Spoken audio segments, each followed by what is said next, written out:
Good morning everyone. स्वागत है आपका हमारे इस चैनल पे। और आज है 21 फरवरी। इंपॉर्टेंट न्यूज़ को यहाँ पर कवर करेंगे। आइए देखते हैं। सबसे पहला है, यहाँ पे आप देखोगे तो ये कोटेशन दिया हुआ है और हमने कहा था कि जो भी मेंस आंसर राइटिंग कर रहे होंगे या जो क्वेश्चन मेंस के लिख रहे होंगे ना, उनके लिए कोटेशन काफ़ी महत्वपूर्ण होता है। कभी भी संविधान से जुड़ा हुआ प्रश्न आए, कभी भी लोकतंत्र से जुड़ा हुआ प्रश्न आए, कभी भी प्रियम्बल से जुड़ा हुआ प्रश्न आए, है ना, या बी आर अम्बेडकर के जो विचारों को लेकर प्रश्न आता है ना, तो आप ये तमाम कोटेशन को आप यूज करेंगे। ठीक है। हमारा संविधान एक जीवंत दस्तावेज है और यह जीवन की आवश्यकताओं के अनुरूप विकसित होता रहेगा। बी आर अम्बेडकर जी ने कहा था, स्वतंत्रता का कोई अर्थ नहीं है यदि उसमें गलतियां करने का जो है स्वतंत्रता शामिल ना हो। यह महात्मा गांधी जी के द्वारा दिया गया था, ध्यान रखिएगा। इसके बाद महात्मा गांधी के कुछ जो है ना पर्यावरण से जुड़ा हुआ जो यहाँ पे कोटेशन देखने को मिलेगा, जो महत्वपूर्ण है। सादगी में जीना ही प्रकृति के साथ सामंजस्य स्थापित करने का एक अच्छा तरीका है। ठीक है। यहाँ पे यदि हम धरती माता का सम्मान नहीं करेंगे ना, तो हम अपने भविष्य को खतरे में डाल देंगे। ठीक है। यहाँ पे अगर हम लोग बात करें, यहाँ पे गांधी जी ने कहा था कि हम अपनी धरती माता का सम्मान नहीं करेंगे ना, तो हम अपने भविष्य को खतरे में डाल देंगे। मनुष्य प्रकृति का स्वामी नहीं बल्कि उसका सेवक है। यहाँ पर लोग जो क्या करते हैं ना, नेचर को कंट्रोल करने का कोशिश करते हैं, लेकिन यहाँ पे गांधी जी ने कहा कि आप प्रकृति के मालिक नहीं बल्कि क्या है, सेवक हैं। फिर हम लोग बात करेंगे, आप जिस बदलाव को दुनिया में देखना चाहते हैं ना, आप चाहते हैं कि दुनिया इस बदलाव को एक्सेप्ट कर ले, तो सबसे पहले आपको खुद में बदलाव लाना होगा, तभी दुनिया आपकी बात मानेगी। पृथ्वी हर किसी की जरूरत पूरी करने के लिए पर्याप्त संसाधन प्रदान करती है। ये कोटेशन अगर आप देखोगे ना, ये वाला और ये वाला, तो जितने टॉपर लोग होते हैं ना, उनकी आंसर राइटिंग में ये सब चीज आपको देखने को मिल जाएगा। अगर आप टॉपर की कॉपी देखेंगे तो ये सब कोटेशन का खूब यूज करते हैं वो लोग। पृथ्वी हर किसी की जरूरत को पूरा नहीं करता, मतलब पूरी करने के लिए पर्याप्त संसाधन है। हमारे प्रकृति के पास इतने संसाधन है कि एक मनुष्य की जरूरतों को पूरा कर सकता है, लेकिन लालच को कभी नहीं पूरा कर पाएगा। और आज की जो दुनिया है, जो तथाकथित विकासवादी को जो अवधारणा यहाँ पर देखने को मिल रहा है, जहाँ पे प्रकृति का अंधाधुंध दोहन हो रहा है, उस कॉन्टेक्स्ट में ये सब कोटेशन काफी महत्वपूर्ण हो जाते हैं। और कल हमने प्रश्न भी दिया था पर्यावरण से जो रिलेटेड जो प्रश्न था।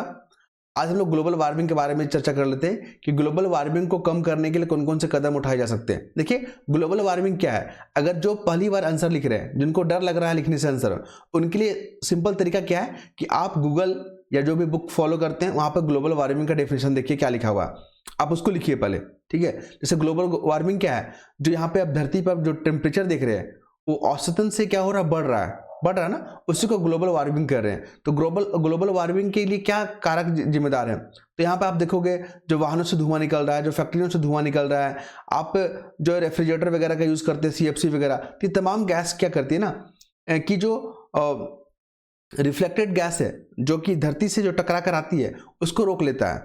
जैसे अगर हम लोग बात करें ग्रीन हाउस गैस की बात करें, यहाँ पे ग्रीन हाउस गैस के बारे में, तो इस गैस की प्रॉपर्टी क्या है कि ये जो है ना, जो सनलाइट को तो आने देती है, लेकिन जो टकरा कर जो वापस जाती है ना, उसको रोक लेता है। मतलब फिर हमारे टेम्परेचर को क्या करता है, नॉर्मल गर्म कर देता है। उसी को ग्लोबल वार्मिंग कहते हैं। इसका इंपैक्ट क्या पड़ेगा, तो आप देख रहे हो ना, जो हमारा ग्लेशियर है, जो हमारा पहाड़ी इलाका है, वहाँ के बर्फ पिघल रहे हैं। तो बर्फ पिघलेगा तो पानी कहाँ जाएगा, समुद्र में जाएगा, और समुद्र में जाएगा तो क्या होगा, समुद्र का लेयर बढ़ेगा। जब समुद्र का लेयर बढ़ेगा तो फिर क्या होगा, जो तटीय इलाके में रह रहे हैं आबादी, वहाँ के जो संसाधन है, जो विविधता है, उसका ह्रास होगा, नाश होगा। ठीक है। लोग विस्थापित होने के लिए मजबूर हो जाएंगे। तो ये सब इम्पैक्ट है। ठीक है। तो सरकार ने इसके लिए क्या कदम उठाया है, तो सरकार ने जो है ना पर्यावरण अनुकूल जो कदम उठाया, जैसे कि मिशन लाइफ के बारे में आप चर्चा करोगे। मिशन लाइफ क्या होता है, फेम के बारे में बात करोगे, जो यहाँ पे हाइब्रिड और इलेक्ट्रिक वाहनों को प्रमोट कर रहा है। फिर आप पेरिस क्लाइमेट के बारे में चर्चा करोगे। फिर INDC के बारे में आप चर्चा करोगे, यहाँ पे करोगे ना। स्मार्ट सिटी के बारे में आप यहाँ पे बात करोगे, यहाँ पे फिर LED बल्ब को यहाँ पे प्रमोट किया जा रहा है, इसके बारे में बात करोगे। ग्रीन राजमार्ग के बारे में यहाँ पे बात किया जा रहा है। ठीक है। तो ऐसा करके आपको आंसर लिखना है। नेक्स्ट में हम लोग इस क्वेश्चन को, नेक्स्ट वीडियो में ये क्वेश्चन को हम लोग डिस्कस कर देंगे। ठीक है। तो आकी मतलब आपको लिखना क्या होता है इस क्वेश्चन में। अब हम लोग बात करते हैं जो न्यूज़पेपर में दिया हुआ था। आपको पता है दिल्ली में जो है ना भाजपा जो है शासित जो यहाँ पे देखने को मिल रहा है सत्ता पार्टी। ये है यहाँ पे गवर्नर, ये हमारे प्रधानमंत्री जी, और ये यहाँ की निर्वाचित जो मुख्यमंत्री रेखा गुप्ता। ध्यान रखिएगा, इनको जो है ना कौन कौन सा पोर्टफोलियो रखा है, तो अपने पास इन्होंने रखा फाइनेंस रखा है, अपने पास सत्कर्ता रखा है, विजिलेंस, फिर यहाँ पे रेवेन्यू भी रखा अपने पास, महिला और बाल विकास मंत्रालय भी अपने पास ही रखा, सूचना जनसंपर्क भी अपने पास ही रखा है यहाँ के मुख्यमंत्री। कल भी मैंने बात किया था कि यहाँ के जो मुख्यमंत्री हैं इनका अपॉइंटमेंट कौन करेंगे, राष्ट्रपति जी करेंगे, और अन्य मंत्रियों का भी अपॉइंटमेंट कौन करेंगे, यहाँ पे राष्ट्रपति जी करेंगे, इतना ध्यान रखिएगा।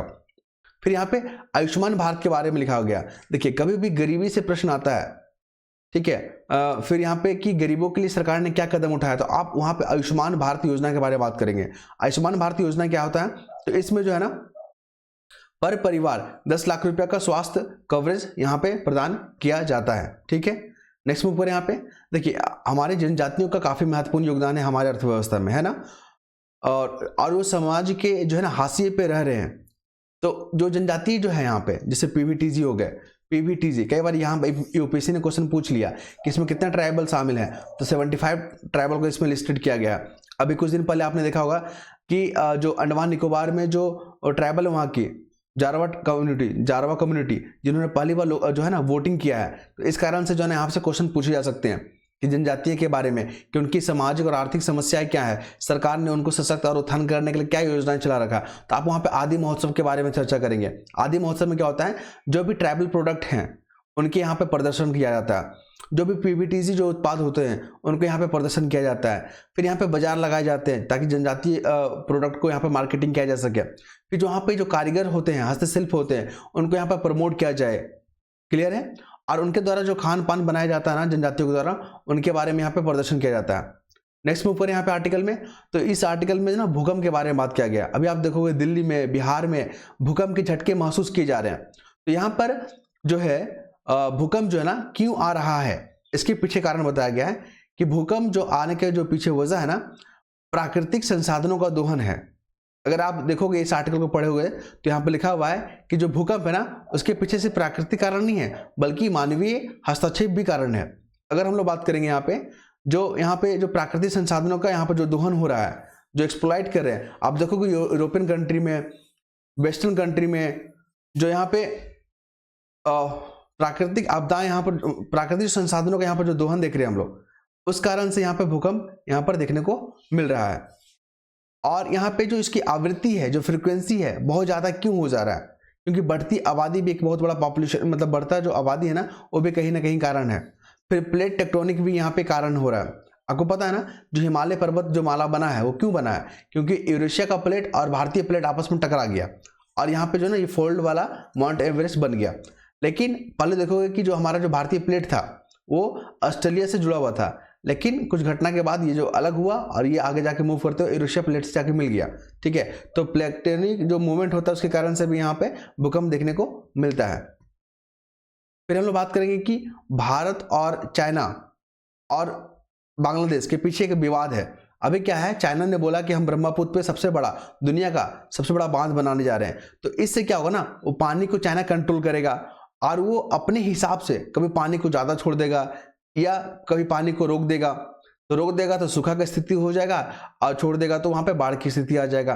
तो वो जो है ना चाइना वो जो है ब्रह्मपुत्र नदी को कंट्रोल करना चाह रहा है और भारत और बांग्लादेश की जो राजनीति में भी हस्तक्षेप कर सकता है। तो यहाँ पे आर्टिकल के बारे में लिखा गया है कि आप जो एक्टिविटी कर रहे हो, ठीक है, पानी को रोकना फिर बांध बनाना, इससे भी भूकंप के जो है ना संभावना बढ़ जाता है। नेक्स्ट मूव करें यहाँ पे, तो अमेरिका सहायता पर आयोग को स्पष्टीकरण देना चाहिए। यहाँ पर अगर हम लोग बात करें तो यहाँ पर हम लोग बात करें यहाँ पे तो देखिए यहाँ पे अमेरिका सहायता, अभी कुल यहाँ पे बात किया जाए तो 2.1 जो है ना करोड़ डॉलर जो है यहाँ पे पैसा जो है रोक दिया गया है अमेरिका के द्वारा। क्यों रोक दिया गया है, इन्होंने कहा कि बेफिजूल जो खर्च है ना वो अब नहीं देना चाहिए।